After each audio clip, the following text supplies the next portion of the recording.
the Transformers movies. Either you like them, you hate them, or you fall somewhere in between like me, in which you can recognize its flaws, its many flaws, but at the same time get some enjoyment out of them. Chances are that you probably watched one of these movies at one point, and in this video I thought it would be fun to take a look back from the explosions and quite honestly really good CGI that these movies often have, and take a look at the errors that are always hiding in plain sight. You might as well say they're errors in disguise, and point them out for you guys to know. These are errors that are pretty obvious, errors in CGI models, or errors in scenery, cinematography, or just some plain facts that are wrong or inconsistent. In this video, we'll cover the first Transformers movie, 2007, which, surprisingly enough, in all my years of making Transformers content, this is the first time I start a new series or something like that in chronological order. We're starting from the very beginning, 2007. So yeah, I hope you guys enjoy this video. And trust me, by the end of this, when you watch 2007 again, you won't be able to unsee some of these small details. So let's begin. This is one of the most obvious errors that happens very prevalent throughout the film, but this seems to be a different dimension where, you know, sunset happens every 50 minutes or so. Have you ever noticed in a lot of the scenes where, you know, it's daytime, then it's suddenly sunset, and then it's nighttime? This happens a lot throughout 2007. When Blackout first infiltrates the US military base, he does it during broad daylight. As he's landing in the base, it's suddenly sunset, and as the soldiers are rounding him up, it rapidly turns to night. So unless it took an hour for those soldiers to get into position and several hours for Blackout to land into the actual base, this makes no sense. Later in the film, when Michaela walks home from the lake, the sun is still shining. Sam tells his useless friend that we will never see again that she lives 10 miles from there. After picking her up, Bumblebee thinks an engine problem. You get that famous shot that everyone knows about. And by the time Sam basically gets Bumblebee to go up and running again, the sky is still an early stage of pre-sunset. By the time Sam drops Michaela at her home, it's night again. So you know, it took an entire day for Sam to travel 10 miles on a car. I'm calling BS. When Bumblebee is being chased by Barricade, this happens in broad daylight. And during the chase scene, after Bumblebee leaves the warehouse, it's only sunset, and then it promptly turns to night between shots. Now this is an error because this actually falls into the category of cut content. The chase between Barricade and Bumblebee was supposed to be way longer. At least it kind of explains the crazy Minecraft day and night cycle. But if you were to look at the film itself and not know this information, you'll just assume that the Earth is spinning on its axis faster than it really should. The UAV used by the Air Force to investigate Scorponok's attacks on Captain Legnos' team is modeled after the MQ Reaper, but is identified as an MQ-1 Predator. Also, fun fact, neither of these UAVs use jet engines, so yeah. When Sam's car breaks down and Michaela gets out to look at the engine, she leaves the passenger door open, and when the car restarts and Sam leaves to close the hood, the passenger side is magically shut down. But hey, that honestly was probably Bumblebee. Now, Michaela apparently knows a lot about car engines and stuff like that because she calls Bumblebee's engine a high-rise double-pump carburetor. However, the engine that we see is not a carburetor, so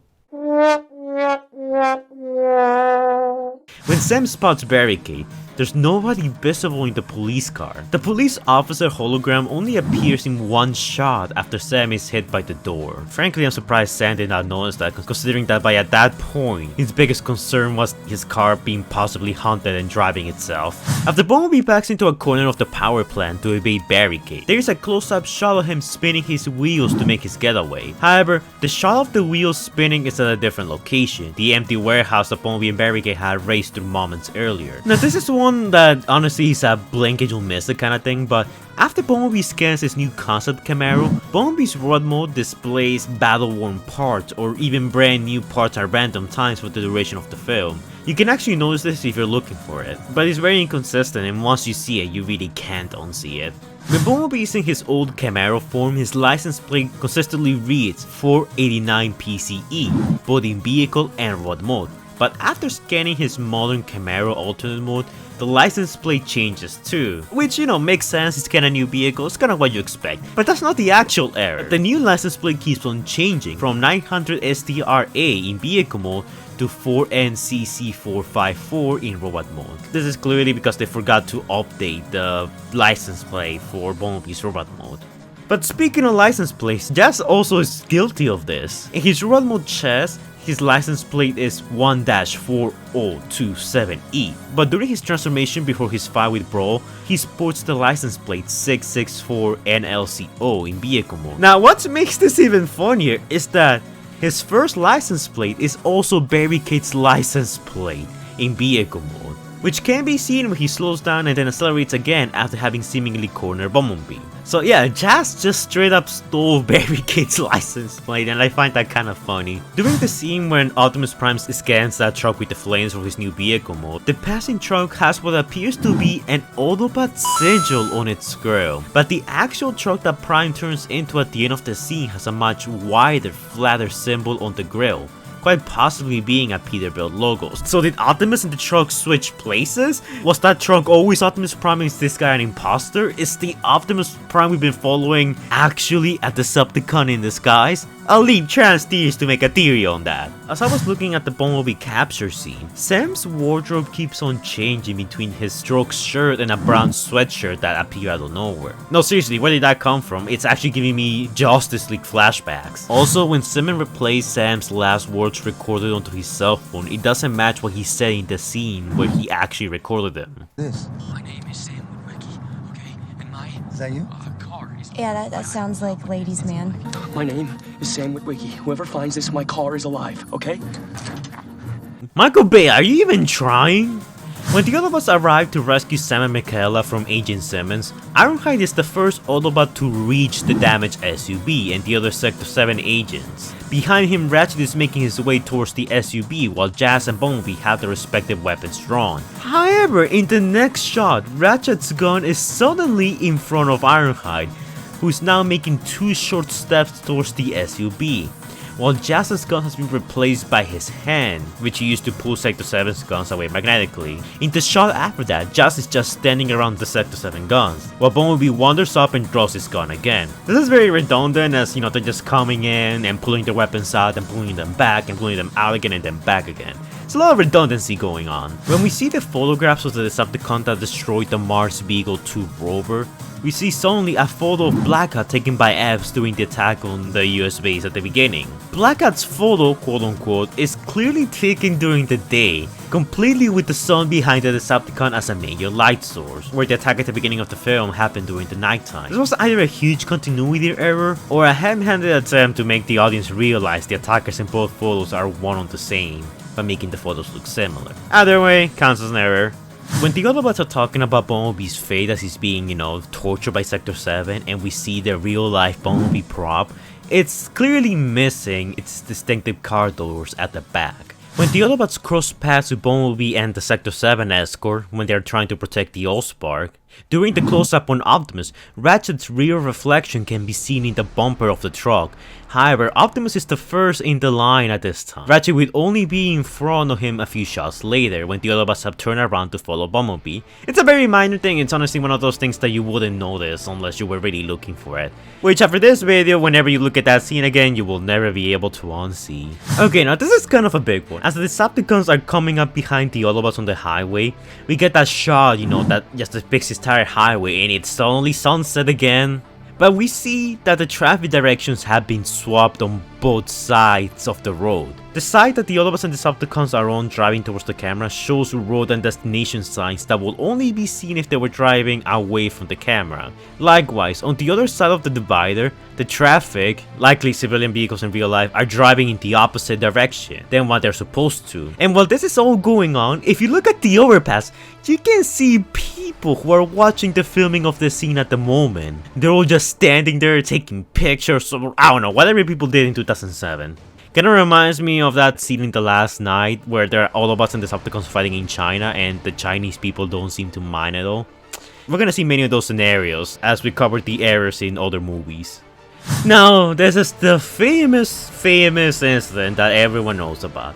Barricade goes missing after being driven off the road during the highway scene. He's never shown again and comes back 2 movies later in Dark of the Moon. This is because Michael Bay just forgot about Barricade, and the comics nor tie-in material had to messily explain what happened to him, You know, with him getting ran over by Optimus Prime and falling off the highway, hitting his head really hard, only to be later revived by Starscream. This admittedly falls under cut content, but it's still an error because Michael Bay forgot. He forgot.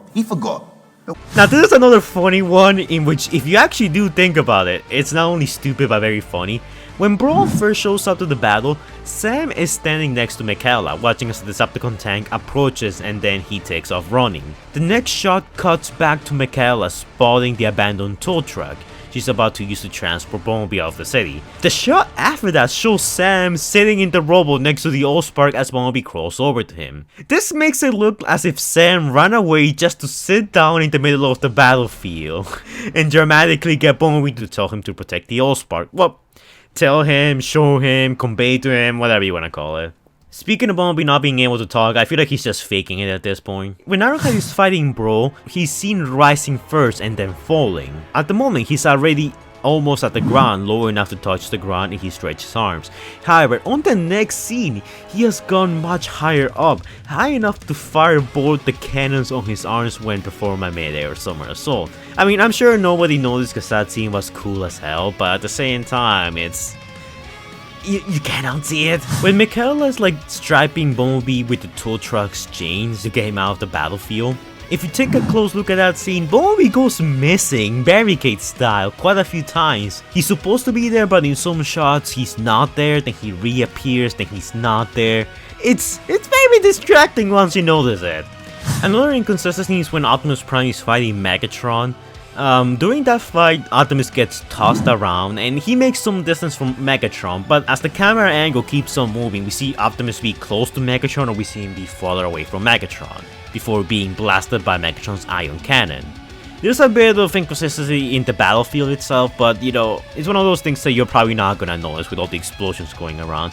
And something else to mention, during that scene, when Optimus Prime walks around the street, his feet don't really make any craters or visible marks on the concrete. Something weird because during the Sector 7 chase scene and even some scenes before that, this always did happen. You know, in order to convey that Optimus Prime is a very, you know, big robot, like whenever he moves, he makes craters on the field. And same goes for other Autobots like Ironhide, Ratchet, and some other larger Decepticons. However, this small detail seems to be very conveniently forgotten about every here and there in the movie, which is a shame really because that helped convey how heavy and how, you know, much of a big deal these guys are, which is something that I don't think gets repeated for the next couple of movies, which is also a shame. The phone numbers on the doors of the tow truck, or Autobot Long Arm if you go by the comics, is 800-555-0199 when Michaela's driving it, but when she gets out, the numbers magically change to 800-555-Mike. The font is slightly different too. This is another mistake that always kinda confused me, but at the beginning of the Battle of Mission City, when Starscream, you know, swoops down and bombards the human and Autobots with his missiles, Jazz and Ratchet are not doing anything. No, seriously, they're just standing around in their vehicle modes while Ironhide and Bumblebee are, you know, lifting that truck to get them some cover. Like, Ironhide is the only one taking action. Like, Ironhide and Bumblebee are the only ones taking action while Jazz and Ratchet are just like doing whatever, I guess. After that, when Sam discovers that Bumblebee has lost his legs, all that Jazz does is pull back a few feet to give Bumblebee space to crawl. And Sam even yells at Ratchet to help Bumblebee, and he just sits around in his vehicle while not doing anything. You know, I'm starting to think that Ratchet might not be a real medic. Listen, Kate could fix Bumblebee's voice, while Ratchet, you know, someone, an alien with high advanced technology never could. I'm starting to think Ratchet might not be a real doctor. I might make that a video if you guys are interested. Now, something else that I want to point out is not exactly an error, but it's the way the Decepticons behave during the Battle of Mission City. Blackguard appears and the Decepticons clearly outnumber the Autobots, but at no point do the Decepticons team up or gang up on the Autobots or seem to actually want to get the Allspark, because Blackguard appears on top of a building before being ordered to Megatron by attack. He then joins the fight and, you know, has a small brief scuffle against Ironhide before, I don't know, leaving for whatever reason. He comes back later and slices up the street outside the diner, but then disappears again afterward, not reappearing until Megatron and Optimus Prime begin their final fight. Which, if Blackguard just kept on pursuing Sam, I'm pretty sure he could have gotten the Allspark. Hell, there was no reason for him to go missing. It's not like he was helping Starscream deal with the human jets. Starscream also defeats Ratchet and Ironhide, but then he flies away instead of, I don't know, finishing them off or making a grab for Sam and the Allspark. People often excuse the scene by saying that, oh, he just took off immediately to go and take care of the human jets that were, gonna arrive and give the Decepticons a hard time.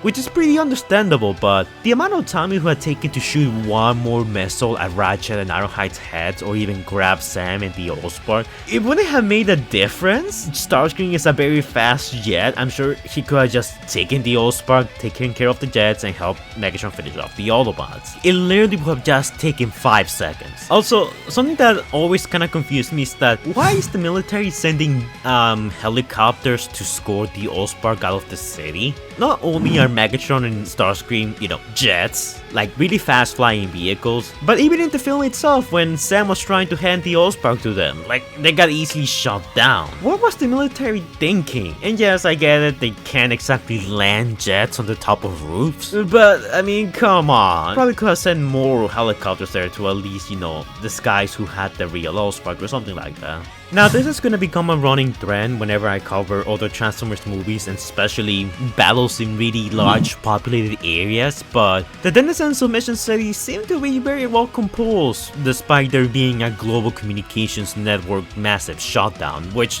may I remind you, is a thing that actually happened in 2007, not a lot of people seem to bring that up. You will think that there will be a bit more panic out in the streets, especially since you can hear explosions from miles away, the people running from one side of the street to another, but none of the people in Mission City seem to react or panic or run away until freaking giant robots come literally crashing into the next nearby building. That is an error that we'll continue to see all across the Transformers movies, so get used to this one. But then again, in a movie you're not usually looking at the background stuff, so this is one of those things that, while it's there, it doesn't really affect your enjoyment of the film. And finally, when the US officials are talking about dumping the bodies of the Decepticons in the lower Oriental Abyss, they say that that's the deepest place on the planet. However, that's not the deepest place on the planet, it's actually the Mariana Trench. Which, don't feel too bad about it, guys. Galvatron will make the same mistake 3 movies later. But yeah, guys, those are all the errors, weird inconsistencies, and stuff like that that can be found in the 2007 movie. There are a few more, but some of these were so minor that honestly don't really matter. But there are a few more mistakes that I didn't mention, but honestly those mistakes were so minor that I didn't think they were worth bringing up, honestly. If you guys like this video, I can do a follow-up for Revenge of the Fallen, Dark of the Moon, and the rest of the movies eventually. I might even make some videos talking about some series like Transformers Prime. I could talk about the many errors in the animation that happened in that show. Although I do enjoy the show and I think it's one of the best Transformers shows out there. No series or movie is safe from errors or continuity errors. But yeah, this is the first time I do a video like this talking about active errors. Well, I talked about mistakes here and there across the movie franchise, but this is the most research and effort I gone into looking through these errors and collecting the footage, so I hope you guys enjoy. Originally I was thinking of making a video talking about cut content from 2007, but since I'm reaching the end of the amount of cut content I can do, I just decided to take a chance and do something a bit more different. But hopefully you guys enjoy this all the same. It was really fun to make. Let me know in the comments down below if you noticed any of these errors when you first watched the movies, or maybe you didn't know about these at all. And let me know if any other errors I might have missed in this list, because more likely than not I probably missed some here and there like I always do. So if there's any extra stuff that you think I should mention in a future video, let me know, correct me in the comments down below, do all of that. Comments are good for the YouTube algorithm, and also YouTube tells me that only a small percentage of you guys are subscribed. Alright, I'll stop it there. Anyways, like, comment, and subscribe, and I will see you guys in the next video. Stay safe, guys. Also donate to my Patreon to become a channel member, thanks. Anyways, before we go, guys, shout out to our amazing patrons: Xavier the God, Stitch Productions, Scrub Lordo, Allspark Studio, Epic Nin, Laurel Racer, Transformers Gears and Brawn, Optimation Reviews, and a bigger shout out to our 2 big bold patrons, Jordan the Great and X23. who donated a amount of money. If you guys want to shout out your subs, all you need to do is donate to my Patreon.